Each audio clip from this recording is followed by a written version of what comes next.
You're listening to the Served Up Show, a podcast that features inspiring beverage professionals and topic experts that share their passions through meaningful content. Your hostesses, Bridget Albert, is best known as the Market Fresh Mixologist, an industry mentor with over 25 years of experience. And I'm Julie Milroy, best known for my passion for leading change and helping others grow in their careers. Grab a cocktail and sit back. Let's learn how we can make a positive impact in our industry.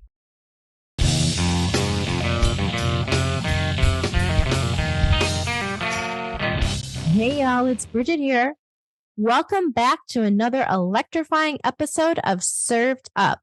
And today we've got a treat for you that's going to tickle your taste buds, fire up your fitness goals, and transport you into the world of spirits and stories.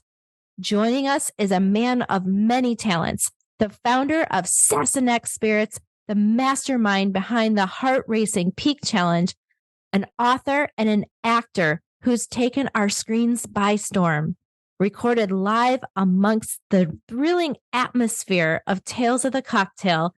Let's raise our Sassenach Wild Scottish Gin Martini to the one and only Sam Heughan.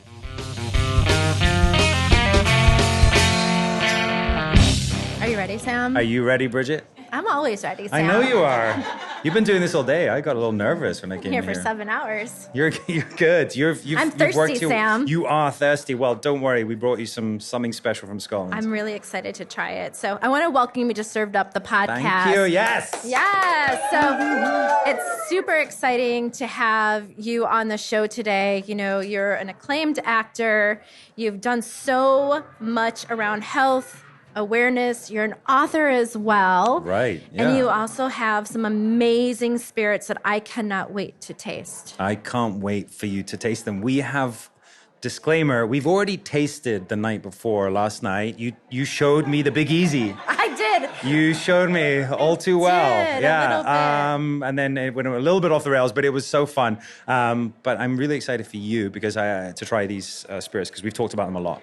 Yeah, we sure did. I want to take it back a little bit, though, because I did read your book, Waypoints. Thank you. And yes, you're welcome. It was lovely. Oh, and, thank you. And in the book, I did learn that you did have some beginnings in hospitality. I did, yeah. And I want to hear from you, what was that experience like? Yeah. And did it influence the way that you created your spirits? Yes, it did, absolutely. I think, firstly, so I went to drama school in Scotland, in Glasgow, and then I moved to London as a jobbing actor. And I think like every jobbing actor, you need to fund your lifestyle, when you're not working. I was very lucky. I moved to London with a bunch of Scottish actors, and we were all looking for work, and we did various things. I worked as a lifeguard. I delivering sandwiches by bicycle. I worked in Harrods selling perfume, if anyone needs any perfume.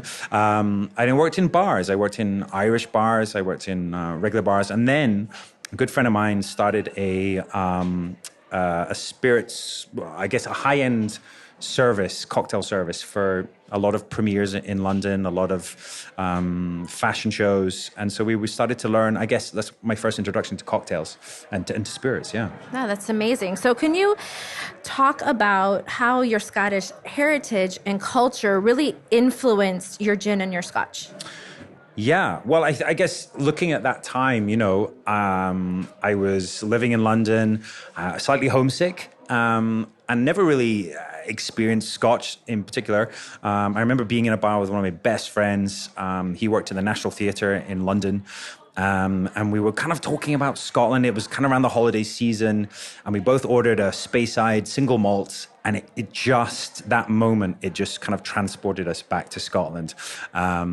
And I just suddenly had this very emotional reaction to a spirit, which I've never had before, And I don't think there are many other spirits that have that emotional connection. Maybe for certain people, but, I don't think I have it with wine or vodka. But with this whiskey, it maybe awakened something in me, right? And I was like, I miss Scotland and I love Scotland. Cut to maybe 20 years later, I'm working back in Scotland on my TV show Outlander. And there's the theme tune. Hey, no less. Hey. say the magic words and the theme tune What else comes out. can you make happen? Where did that see come what's from? next. Where did that come from? But yes, and I just fell in love with my homeland again. It's such a magical place, the landscape. I've always loved Scotch over the years. I was sampling many, and the opportunity arose with my business partner, Alex, who's here right now, sweating profusely. And we decided to create our own. But yeah, I mean, look, it's a huge passion project. We fully financed ourselves, created ourselves from the juice to the design of the bottle to the logo, the unicorn, even, the way the bottle looks. I was a huge fan of Japanese blends, what they were doing, the hibikis, that's kind of where we looked at. But also I realized that Scotland doesn't really have this high-end blended whiskey. And also I love a single grain. I'm sort of going everywhere here because that's kind of all the components together in this bottle. There it is, our baby. Your baby. So let's talk about all the things that you said. Let's talk about what you called it. What is a Sassenach? What is Sassenach? Let's start off with that. Can anyone say that Sassenach? again. Yes. Everybody say it together. You've got to lower your voice. Sassenach. That's not bad, not bad. Yes, what is a Sassenach? Well, it's a Gaelic word, which basically means, it was a word used for an English person way back, 1700s, earlier, maybe a derogatory name, an outsider. But I think not only due to our show Outlander, which my character uses it as a term of endearment, but also Scotland itself now has changed dramatically. It's a very, I think, progressive, forward-thinking place. We look to our brothers in Europe. We look to our brothers in Scandinavia. We have a lot of influence from Scandinavia, from Ireland. The Gaelic and Gaelic culture is very similar. So yeah, it just felt right. A Sassenach is an outsider, but aren't we all outsiders? We're all included. And Scottish whiskey traditionally is quite exclusive, I think. It can be quite hard to find a way into. And I think we wanted to create something that is very approachable. Why the unicorn? The unicorn. The unicorn. Why? Because I just love unicorns. They're pink and fluffy. No, I love unicorns. It's the national animal of Scotland. And not many people know that. It is an animal that is unique, has great character. It is...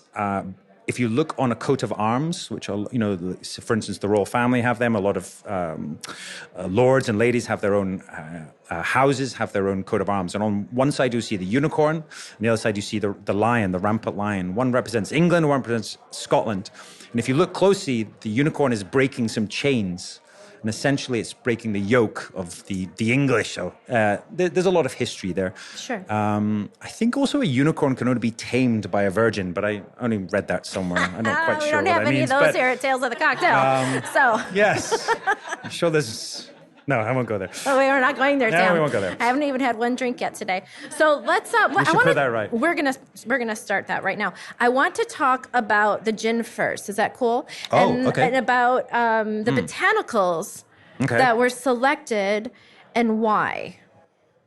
Right, yeah. And I guess the gin is birthed out of the whiskey because, the whiskey was our first venture into this, and it really was a learning curve. Cut to our multi-award winning whiskey, which I'm very proud of. We've won multiple gold medals and now a platinum. It's just an expression of what I love in whiskey. And then I wanted to create something that was, I guess, I wouldn't say not as premium, but it's something that's more approachable, that everyone can taste it. But also, I love gin. And actually, gin was what we were thinking about doing first in Scotland. A lot of distilleries in Scotland that make whiskey, obviously gin is a go-to. It's a product that you can produce pretty quickly. And Scotland has this amazing gin culture because of the distilleries, but also because of the botanicals. And for me, I wanted to create something that's a representation of my home. New Galloway is where I'm from, is where I was born. It's a southwest part of Scotland. It's a point that sticks out towards Ireland. It's only about 12 miles from the shore of Ireland. On a good day, which is very rare in Scotland, you can see Ireland, England, and Isle of Man from across the Solway Firth. It's a place I grew up, quite remote, has a lot of ancient history, the Romans, King Arthur, a lot of Jacobite history, Mary Queen of Scots, Bonnie Prince Charlie. And it has incredible produce. And so all of the botanicals are all kind of from the glens or the forests of that area. So we have, let me list them off if I can remember them all. We've got obviously juniper. Not a huge juniper fan, if I'm honest, because I think a lot of gins are, the way that they produce them, they become almost like stewed. Yes. It becomes overly produced. So what we do is an innovation style where we sort of steep all the botanicals in, and then we remove them before we then go into the distillation process. So it should be light, should be crisp. We've got rhubarb, which I'm a huge fan of. We have a lot of wild rhubarb that grows in Scotland. It's not a fruit, but it's got this fruity umami richness to it. Sure. There was one point where we were developing the gin where we went quite deep into the rhubarb. We tried to push it as far as we could go. We basically created a rhubarb gin and it was delicious. I'm trying to convince Alex to make that maybe down the future. It's delicious. We actually, going back to botanicals, we actually tried every botanical we could think of. Individually, we distilled each one. So we had over about 30 botanicals. We tried everything from seaweed to strawberries to every fruit, every herbaceous thing. What we found is obviously some work, some don't. But what was interesting was a lot of the fruits, the botanicals are best not in the actual fruit, but in the leaf. So we have blackberry leaf. So a lot of brambles in Scotland, especially in the autumn time. We have blaeberries, which is kind of like a blueberry. We have toasted oats. I'm a huge oats fan. Obviously, porridge. It's one of my favorite dishes to have. It's very healthy, very wholesome. But because we toast them, it brings this creamy, nutty texture. I think it gives a lot of mouthfeel to the gin. It gives it this creaminess. At one point, I wanted to push the oats in it, but I felt that it became too much of one flavor profile, maybe. And what else have I missed out? Crab apples. We have a lot of these apples that grow in Scotland. And obviously citrus in Scotland is hard to find. A lot of Scottish gins use botanicals from around the world. They use lemon, they use mango or orange or whatever it is.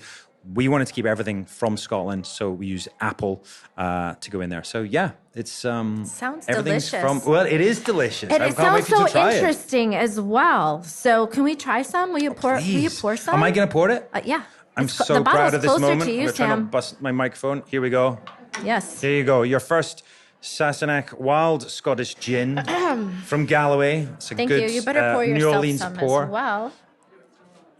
The big New Orleans pour. There you go. Okay. Cheers, or as we say in Scotland, slanger. Slanger. Slanger. Mm-hmm. Slanger. All right. Yep. Oh, it on the nose. Smells. Yeah, and it's so nice. So I can smell the juniper. Yeah. But it's not overpowering. Oh. Right? So it doesn't smell, folks, like a Christmas tree. So we actually did. There are 3 native conifers in Scotland. Juniper is one of them. The other one that I forgot to mention was pine, Scots pine, which is obviously synonymous with Scotland and Christmas, of course. So we've made a pine resin. So we get the resin out of the tree and then we put that in there. And so it does give it this kind of almost mentholy note to it. Cheers. Cheers. Cheers. Cheers. Cheers. It's so hard with microphones in our It is way, hard, yeah. but... Okay. Yeah. Balanced. It's so nice. It's very light. It's very crisp. Yeah.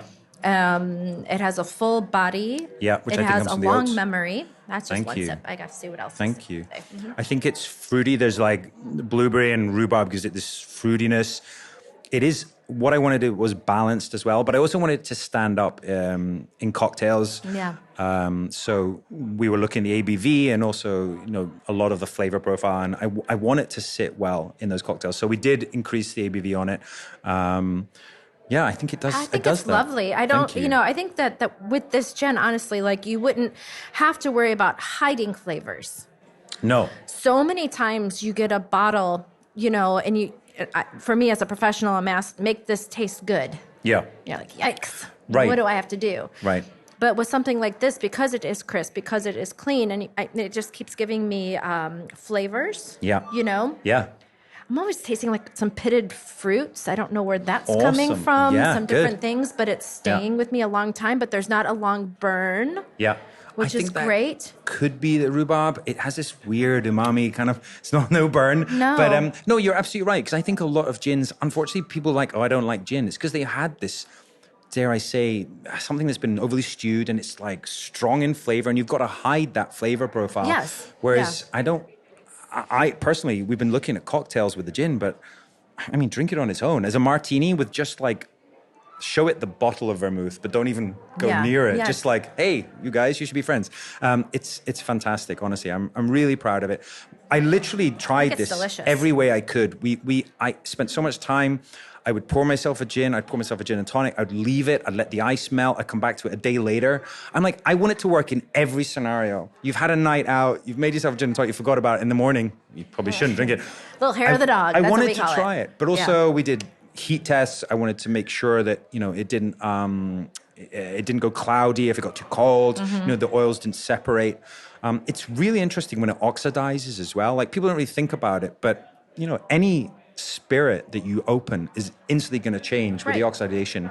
And then also the more you drink and leave it and keep it on your shelf after time. So I really wanted to see, does it stand up after 3 weeks, a month, however long. So I think it stands up. Cheers. I think it does too. I think that, you can definitely drink this straight. I would love to try it in a cocktail as well. I'd love and to I don't think it needs a whole lot though. I think this is like a 1, 2, 3 cocktail. You just need this lovely gin, which is a couple of other ingredients that enhance the botanicals that are in this and bring everything up to the top. Right. Does that make sense? It does make sense because I think even looking at the whiskey as well, not that we struggled to find cocktails to go with it, but I feel like I don't want to hide it. It's such a great spirit. It's a premium spirit and it's something that's got some incredible ingredients in. So let's accentuate what it's got in there, but let's not hide it. So I think you're absolutely right. Let's go with like three ingredient cocktails. I mean, they're the best cocktails anyway, right? Anything more than 3 is wrong. If I'm honest, I think I shouldn't say that in New Orleans, right? Because the most of the cocktails are more. But no, I'm just like, if you've got good spirit, it doesn't You don't need a lot. Doesn't need it. Even this, and here I'm going to get a little bit nerdy, but even this with I would love this in a martini up that's been stirred really nicely, really diluted just a little bit. This doesn't need to be diluted a ton either because it's not harsh. No. You know what I'm saying? No, no, I'm serious. It's not harsh. So many times when you go in and you taste a spirit like gin or let's say vodka on its own, it's like, ooh, you get that harshness, but you don't get that with this. So you don't need that full dilution. I don't believe that you and I don't know what the harshness is you're talking about, because it could be the alcohol in it, or it could be that flavor that's too much, it's been stewed or whatever it is, but I think we sit really nicely. We were looking at 40%. I was like, I don't like this. It's too watered down. I want a little bit of that alcohol. I like that heat, but I don't want too much, something that's like maybe, barrel strength or whatever, 50s or high 40s.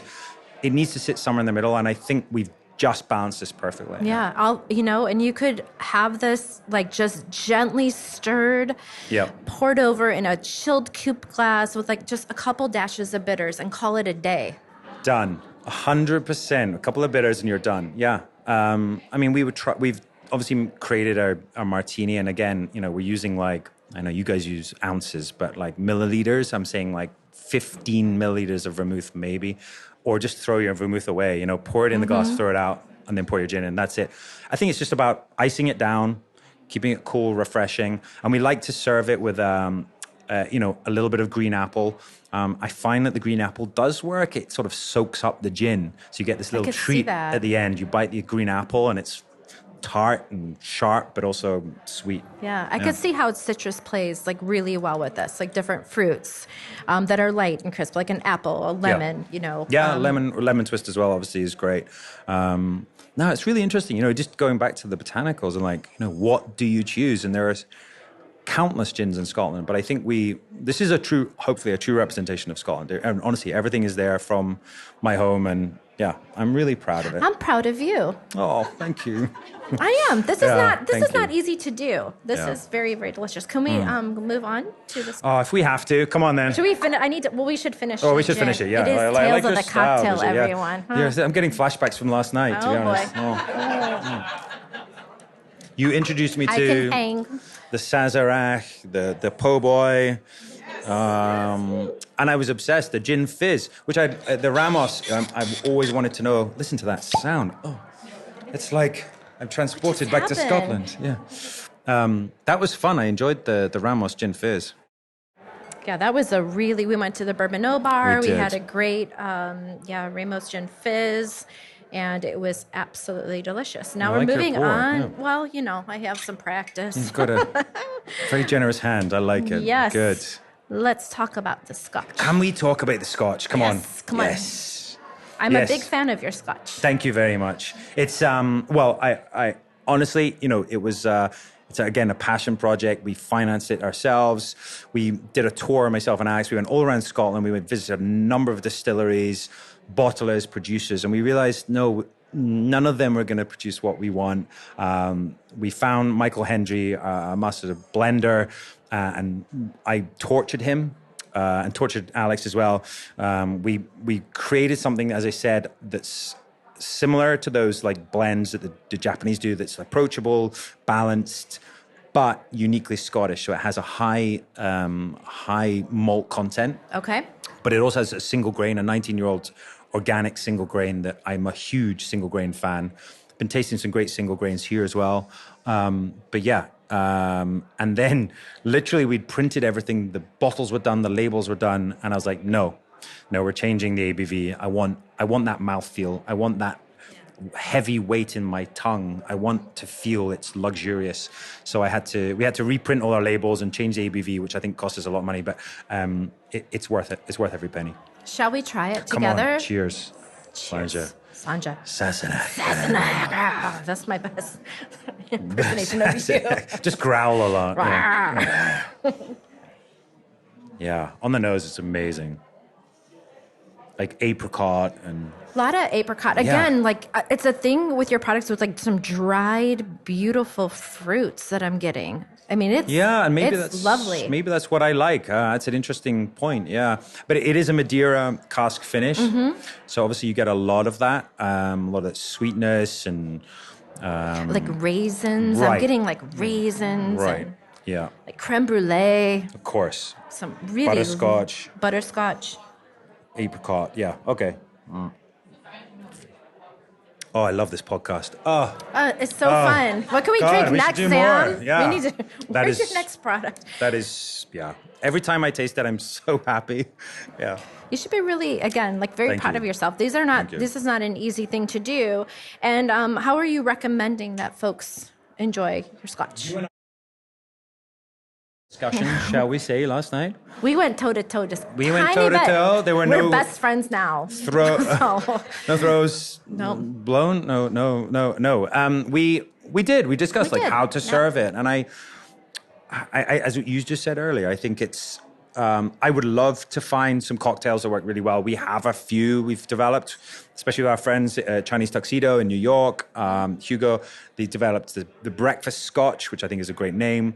But essentially what you said earlier, Bridget, is accentuating what's in there. A tiny, tiny amount of apricot liqueur, walnut bitters, stirred down, served on ice. That's it. There's no need to start it. But, we've made Rob Roy's, we've made, whatever with it. It works, but it is quite a fruity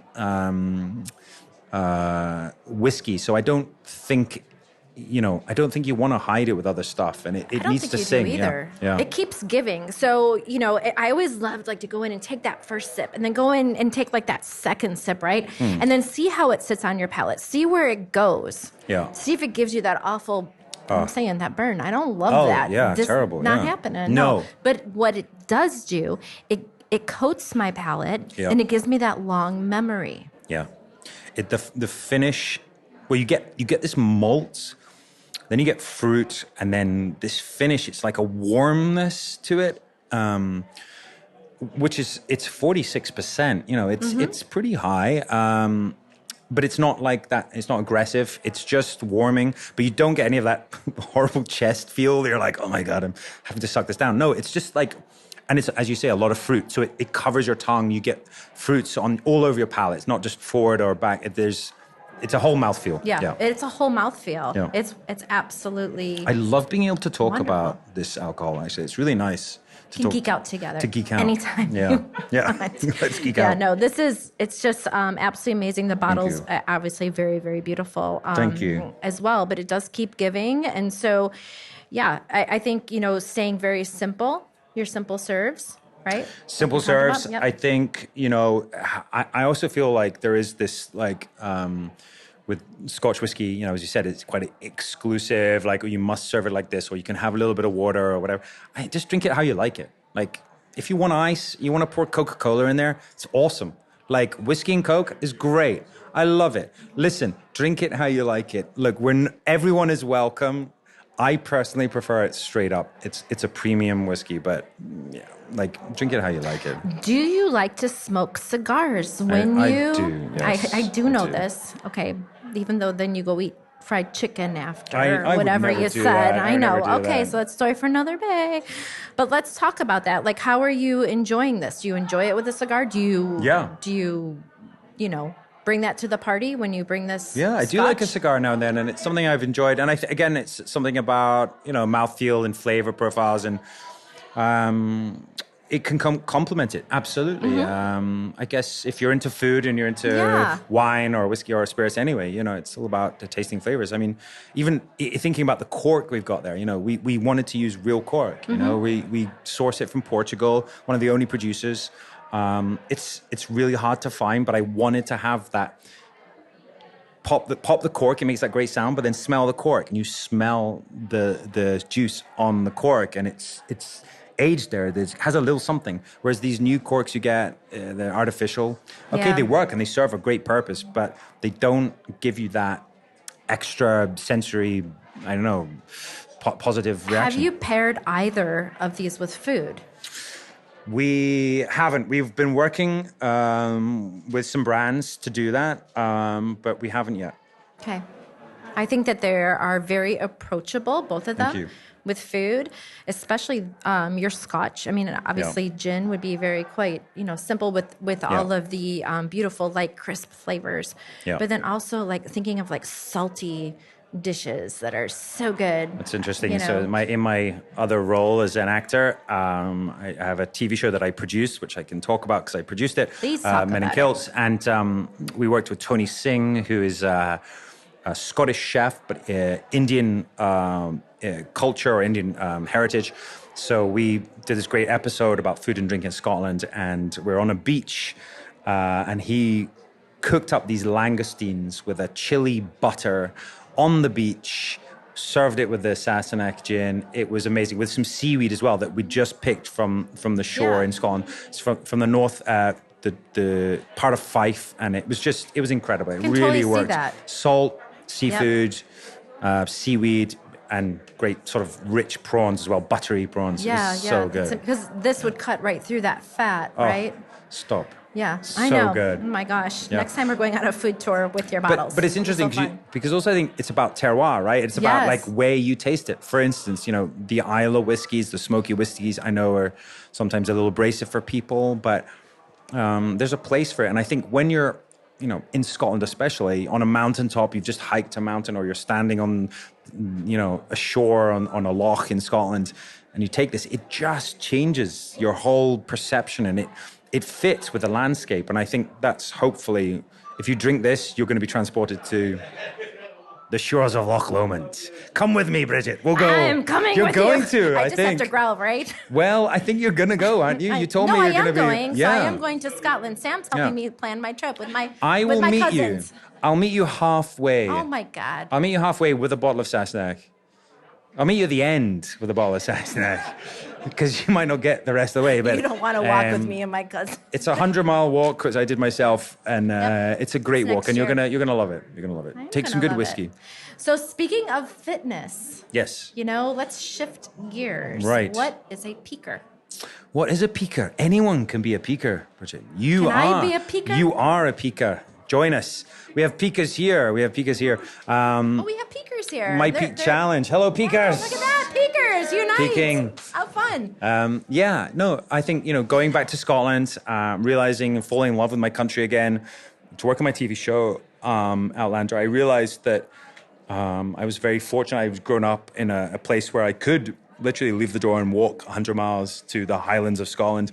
And I wanted to share that love of activity outdoors, new horizons. And so we challenge our peakers to work on themselves, but also whilst they're doing that, they're helping others. So they're getting fit, but we have a charity aspect. And we've now raised coming up to about $7.5 million for charity. That's amazing. Thank you. And we would love to do more. Maybe next year we could work with the Speed Rack, which we saw last night, which was a lot of fun. Chicago won, by the way. They won? Hell yeah, they won. They won. I almost jumped out of my bed this morning and did a little happy dance. Nice. From They Chicago won. That's listeners. amazing. It was awesome. It was intense. It was intense. I don't think I want to compete in that, to be honest. But I'd like to see some peakers there, maybe. Yeah. But yeah, we have this online platform, and it's essentially a workout fitness program where we have yoga, mindfulness. Everything is totally adaptable for anyone, whether you're workout or you never work out in your life. We have Olympic athletes. We have people that out there who like literally know what they're doing, or people that have never done it in their lives, and it's hopefully totally approachable and everyone can join in. Cool. So where can they find that? mpc.com, right? mypeakchallenge.com, yes. Or on all social. If you look for mypeakchallenge, you'll find us. So Sam, what's next for you? Probably finishing some of this. I'm going to finish mine too, guys. You're going to take me to some great bars tonight. I am. We're excited to meet some great producers here. Yeah. We're excited to come back here next year. We've got a new partnership with Southern Glaze we're really happy about. We really can't wait for people to taste both of our spirits because they are essentially part of me. They're my babies. We joke about it, but they really are. I'm so proud of it. Just to see people enjoying it. And maybe you and I will try a few gin martinis. Right? I think so. Right after this. No fried chicken. No fried chicken. That was last Sam, night. And I want to tell my listeners, so I did get to spend a little bit of time with Sam, and you're the real deal, and you really do care about this. And you bringing your culture and your home and your family and your backyard and putting it in a bottle, and that's not an easy thing to do. So when I tell you that I'm proud of you, Thank you. I truly am. I think that you've created something with Alex, who's a lot of fun, his partner, but creating something that represents your home is something that you don't go into lightly. So thank you for bringing us into Scotland, Sam, and thank you, Alex. Thank you. That's really kind, honestly, because it is a great pressure, right? And a lot of other brands might say that they're bringing a part of whatever country they're from to you, but this is my face on it. This is me, but I think you taste this, you'll realize that we're the real deal, and I appreciate you for appreciating us. Slanja. Slanja. So I do want to end with a toast, and I haven't done this on my podcast, but I'm going to do it with you. Okay? Because I feel like we have a little bit of a kinship. We've got a kinship. We spent time together. Okay, we spent a tiny bit of time together. But this is a toast from my grandmother, Rosella. Rosella was a bartender a very long time ago. And because of her, I know what I know in the industry. And so Grandma would always say, happiness is like a kiss. It's best when it's shared. Cheers. Cheers. And look me in the eye, because if not, it's bad luck. No. I was just trying to remember the Arbroath toast. Yeah. Here's to us and all that's like us. There's fair few. Just growl. And they're already dead. Something like that. But anyway. That's brilliant. So Sam and Alex, I want to wish you both really quick. Great health and a lot of peace. Thanks for coming on Served Up. Thank you. You're wonderful and appreciate sharing this with you all. Thank you, New Orleans. Fun. Cheers. Fun, Sam. Cheers. That's fun. Seriously. Thank you. It's legit. Mm-hmm. Thanks for listening. Served Up is brought to you by Southern Glazers Wine and Spirits. Produced by Zunu.online. Music by We Kill the Lion can be found on Spotify.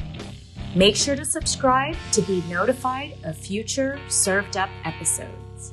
Cheers!